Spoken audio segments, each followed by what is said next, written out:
परवा दिवशी एका मुंबई मधल्या एका चांगल्या सोसायटीमध्ये त्यांचा मुलगा अमेरिकेत होता. वडिलांचं निधन झालं. वडिलांच्या अंत्यविधीला आला. सगळं केलं. आई म्हणली पोरा आता इथं कोण नाही, मलाही नाही तुझ्या बरोबर.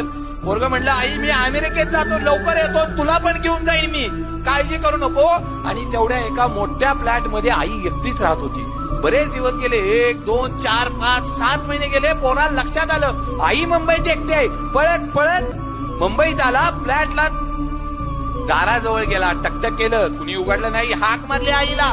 कुणी उघडलं नाही. आईनं हो दिली नाही. परत वाजवून बघितलं. कोण आतून हो देत नव्हतं. जसं आईकडे एक किल्ली होती दाराची ना कुलपाची, तशी ह्याच्याकडेही होती. त्यानं आपल्याकडच्या किल्लीनं ते कुलूप काढलं. आत गेला. आईला हाका मारल्या. आईनं हो दिली नाही. आईच्या बेडरूम जवळ गेला. आईला हाका मारल्या. नाही दिली. आईच्या बेडवर बघितलं. आई आहे का? आई नव्हतीच. फक्त आईचा हाडाचा सापळाच होता रे. आयुष्यात काय कमवलं आम्ही आमच्या आई वडिलांना देखील बघू शकत नाही.